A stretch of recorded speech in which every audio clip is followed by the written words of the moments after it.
चलिए दोस्तों, अब ये शेड्यूल 2 के पार्ट 2 में हम लोग समझते हैं, जिसमें हमने पार्ट 1 में हमने समझा था कि सभी एक्टिविटीज ट्रांजेक्शन जीएसटी सप्लाई है कि नहीं, तो मैंने बताया था कि नहीं। तो उसके सेकंड पार्ट के अंदर भी कुछ 5 सर्विसेज और है जो कि मैं आपको सेकंड पार्ट में कवर कर रहा हूँ। सबसे पहला एक्शनेबल क्लेम, मींस अगर आपको कोई इंश्योरेंस क्लेम या कोई कोर्ट के केस जीतने की वजह से कोई अमाउंट अगर आपको मिलता है, तो भी गवर्नमेंट कहती है कि वो हमारी सप्लाई नहीं है, उसके ऊपर जीएसटी देने की जरूरत नहीं है। बट इसको अंदर एक एक्सेप्शन है, वो है कि अगर कोई लॉटरी या गैम्बलिंग से कोई अमाउंट आपको एक्शनेबल क्लेम के तहत मिल रहा है, तो वो आपकी जीएसटी सप्लाई मान लिया जाएगा। ठीक है ना, लॉटरी और गैम्बलिंग। ठीक, उसके बाद में है हमारा मर्चेंट ट्रेड। मर्चेंट ट्रेड का मतलब होता है कि आपने कोई नॉन टैक्सेबल टेरिटरी से कोई गुड्स को खरीदा और नॉन टैक्सेबल टेरिटरी में ही उसको बेच दिया विदाउट एंटरिंग इन इंडिया, मतलब वो गुड्स इंडिया के अंदर आए ही नहीं, आउटसाइड इंडिया खरीदे, आउटसाइड इंडिया बेच दिए, बिना इंडियन टेरिटरी के अंदर एंटर कराए, तो वो भी आपकी जीएसटी सप्लाई नहीं मानी जाएगी। ठीक है, वो भी आपकी सप्लाई नहीं है, उसके ऊपर भी जीएसटी देने की जरूरत नहीं है। उससे अगला है आपका वेयर हाउस या हाई सिस्टम।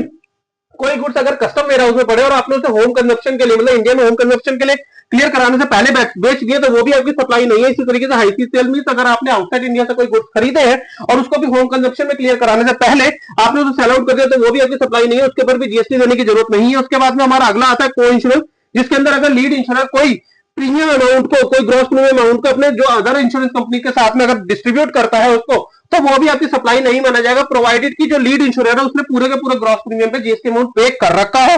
ठीक है, उसके बाद वो है लास्ट हमारा जो है वो री इंश्योरेंस का केस। उसमें अगर कोई री insurance company original insurance company को कोई कमीशन देती है, सीडिंग कमीशन, तो उसको भी हमारी जीएसटी सप्लाई के अंदर सप्लाई कंसिडर नहीं किया जाएगा, उसके ऊपर भी जीएसटी देने की जरूरत नहीं है, प्रोवाइडेड कि री इंश्योरेंस कंपनी ने जो भी वो ग्रॉस प्रीमियम वो उसने चार्ज किया था उसके ऊपर पूरे के ऊपर उसने जीएसटी अमाउंट पे कर रखा हो, तो वो उस केस में अगर वो सप्लाई, उस केस में अगर वो कमीशन देता है, तो वो आपका जो है सप्लाई नहीं माना जाएगा और उसके ऊपर भी जीएसटी देने की जरूरत नहीं है। तो हमारी ये सारी की सारी ट्रांजेक्शन जो हमारे शेड्यूल 3 के अंदर है।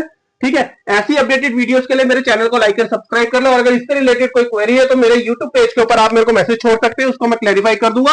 और फर्दर इसकी जो डिटेल वीडियो है वो मेरी जल्दी है मेरे चैनल पे आने वाली है, आप उसको देख करके इस चीज को शेड्यूल 3 को पूरा अच्छे से समझ सकते हैं। तब तक के लिए मैं दिनेश मिलूंगा आपसे अगली वीडियो में। Bye bye.